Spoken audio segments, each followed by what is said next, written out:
procéder à cette opération, on va avoir besoin d'une pige de calage qui se présente sous différentes formes.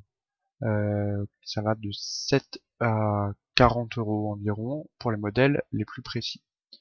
En ce qui nous concerne, on va prendre le modèle le moins cher, celui-ci, qui reste assez précis pour ce qu'on veut faire. L'autre outil indispensable, ça va être un maillet, tout simplement pour frapper sur le volant magnétique et bloquer une fois qu'on a fini de caler cet allumage. Alors on est parti. Voici un moteur 2 temps.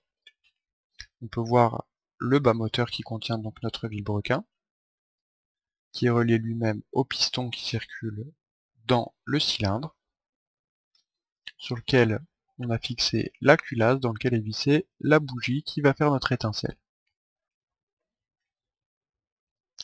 Je vais commencer à pédaler et ça va entraîner le vilebrequin. Le vilebrequin qui lui-même est relié au piston. Ce piston va donc, en remontant, faire un appel d'air et faire monter de l'essence avec de l'air et comprimer ce mélange jusqu'à ce qu'on ait ici l'explosion. En explosant, cette fois, le cylindre va être ramené vers le bas et donc en étant ramené vers le bas, il va faire bouger notre vilebrequin et cette fois c'est la mobilette qui avance toute seule. Il y a bien sûr le passage ici, on voit de l'essence et ici les gaz d'échappement qui s'en vont. Le calage de l'allumage va permettre de dire quand est-ce que cette étincelle a lieu. Et en fait, pour chaque moteur, le constructeur va avoir fait des calculs et dire que l'étincelle doit être faite à telle distance du point mort haut. Alors, le point mort haut, c'est quoi? Quand on fait tourner ici le vilebrequin, le cylindre va faire que monter et descendre. Le point mort haut, c'est le moment où il arrête de monter et il se remet à descendre, donc le point le plus haut possible pour le piston. Et le point mort bas, c'est l'inverse. J'ai représenté ici notre cylindre, le piston qui va passer dans le cylindre, et donc une pige de calage qui aurait été mise à la place de la bougie. C'est très schématique, c'est juste pour comprendre. Alors, le but, déjà on va commencer par visser un petit peu, histoire d'avoir un peu de longueur et d'avoir une chance quand même d'atteindre ce fameux point mort haut. Ensuite, je monte mon piston. Et tant que ça bloque, je dévisse ma pige de calage.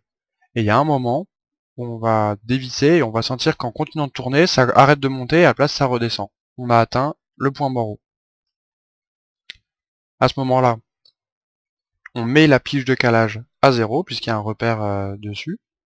Et comme ça, on a repéré notre point mort haut et on va juste avoir à ajouter cette fameuse longueur d'avance constructeur dont je vous ai parlé tout à l'heure. Donc on descend le piston de manière à pouvoir descendre la pige et on reporte en tournant 1,7 mm sur la pige de calage. Donc on est là, ici sur au point mort haut plus l'avance de 1,7 mm. On n'a plus qu'à remonter le piston à cet endroit, mettre le repère qu'il y a sur le volant magnétique en face du repère qui est sur la platine, et à ce moment-là, un petit coup de maillet, et c'est fini.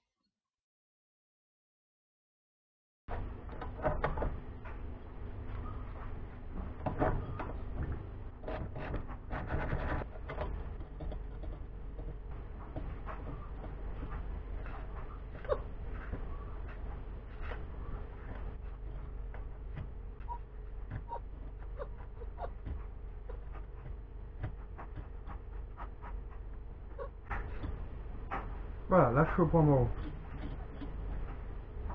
Une poêle, donc je serre.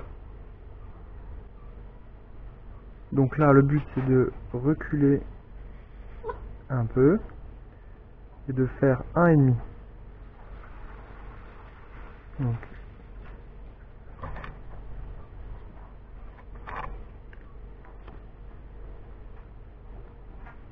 un tour complet. Et là je me mets à 6 limite 7, allez. Je refais tourner jusqu'à ce que ça retouche. Je suis calé à l'endroit où il faut. Je prends le repère qui est ici, que je viens mettre en face du repère qui est ici. Et je remets mon écrou.